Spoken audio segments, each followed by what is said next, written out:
एक होता है मतलब जो अदर बिजनेस होता है, यानी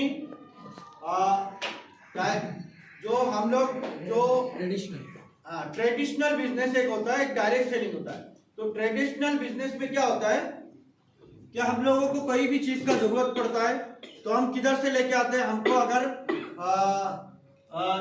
मोटोरोला का एक मोबाइल चाहिए या टाटा का एक मोबाइल चाहिए या ओप्पो का एक मोबाइल चाहिए, तो हम लोग जाते हैं, पैसा लेते हैं बैग में और अंबानी के घर पे जाते हैं। हम लोग उसको बोलते हैं कि हमको एक मोबाइल दे या तो एक सिम कार्ड दे।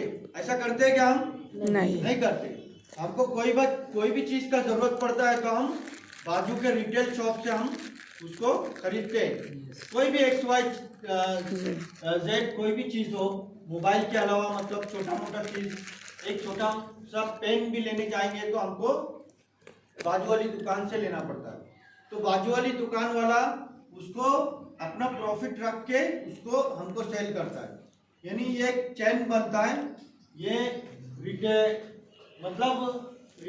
रिटेलर शॉप वाला होलसेलर से लाता है, वो डिस्ट्रीब्यूटर एजेंसी से लाता है, फिर CNF एजेंट से लाता है और वो घूम फिर के वो कंपनी से फिर बाद में वो लोग परचेज करके round bye round, step by step एक कस्टमर तक पहुंचता है। तो कस्टमर तक आते आते जो चीज़ हमारी मतलब जो भी यानी एक 20 रुपये की चीज़ है वो बनी हुई रहती है 2 रुपया 5 रुपये का, और वो हम लोग तक आते आते 20 रुपये का बना हुआ रहता है। 20 रुपये का मतलब हमको खरीदना पड़ता है। तो बाकी का जो 60 से 70% पैसा जाता कहाँ है? वो जो बीच वाले जो लोग बैठे यानी जो होलसेलर, डिस्ट्रीब्यूटर, रिटेलर, इनमें वो सब पैसा बढ़ जाता है। और सबसे बड़ा पैसा किसको जाता है? अमिताभ बच्चन को, शाहरुख खान को, सलमान खान को। ये लोग क्योंकि वो प्रोडक्ट का ऐड करते हैं, मतलब एक पेप्सी या कैडबरी वगैरह हमको लेना रहता है तो कंपनी अगर कोई प्रोडक्ट बनाती है तो पेप्सी वाला ने आपको घर पे आके बताया था कि हमने पेप्सी बनाया? नहीं।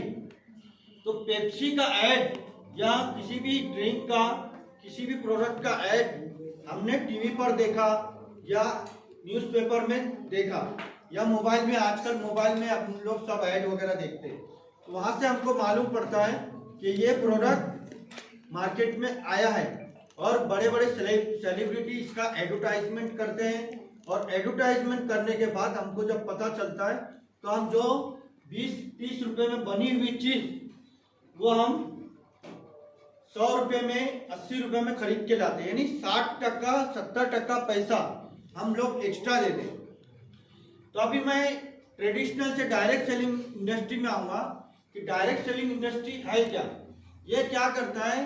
जो retailer, wholesaler, distributor, CNF agent, ये सबको बीच में से हटा देता है और कंपनी से डायरेक्ट कस्टमर को जोड़ देता है।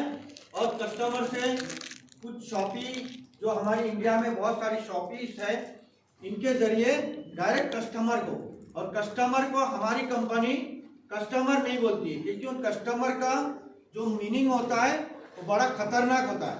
आप लोग सुनेंगे तो हंसेंगे भी, रोएंगे भी। क्यों हंसेंगे? कि कष्ट कर और मर, और रोएंगे क्यों? कि हम लोग इतने सालों से वही कर रहे हैं, हमारे बाप दादा ने, हमारे परदादा ने, लक्कड़ दादा ने सब वही किया था और हम भी वही कर रहे हैं कि हम चीज़ें रिटेलर से खरीद रहे हैं और 70% पैसा हम लोग इन लोगों में बांट रहे हैं। तो डायरेक्ट सेलिंग इंडस्ट्री क्या करती है? इन सबको हटा देती है और जो 70% पैसा, जो 60% पैसा, 60%, यानी 10,000 में 6,000 7,000 रुपया बहुत बड़ी रकम होती है। अगर हमने साल भर में 1 लाख रुपया खरीदी किया, 1 लाख रुपये का खरीदी किया, तो उसमें से 70,000 रुपया, अगर 70,000 नहीं भी मानते हो तो 50% भी मानेंगे, अगर 50,000 रुपया हमारा कड़ी मेहनत का, पसीने की कमाई का उन लोगों को देना पड़ता है। और देना क्यों पड़ता है?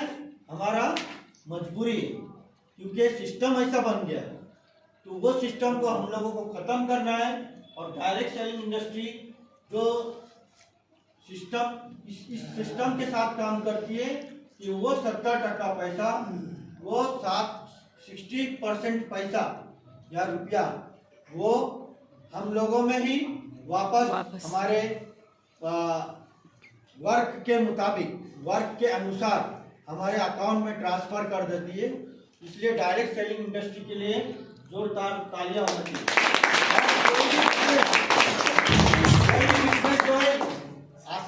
मतलब बिजनेस खाली हाँ ये बिजनेस है और ये करना है, फॉर्म भरो और वो करो, इसको ग्रो करो, आगे बढ़ो, तो बिजनेस यूं ही आगे नहीं बढ़ता। उसके अंदर कुछ खासियत होना चाहिए, उसके अंदर कुछ प्रोडक्ट होना चाहिए, उसका बैकग्राउंड अच्छा होना चाहिए और उसके अंदर जो फील्ड अच्छी होनी चाहिए और उसका बैकअप प्लान और उसके अंदर जो प्रोडक्ट बना रहे हैं वो कौन बना रहे हैं, ये सब जानना जरूरी है। और बिजनेस करने के लिए ये सब चीजें अच्छी क्वालिटी की होगी तो बिजनेस भी आसानी से और फास्ट ग्रो कर सकता है ना। तो प्रोडक्ट हमारे वहाँ 1 नंबर प्रोडक्ट है। प्रोडक्ट के बारे में अभी नितिन सर के पिताजी ने बहुत अच्छे से बताया कि उनको बहुत सारे प्रोडक्ट का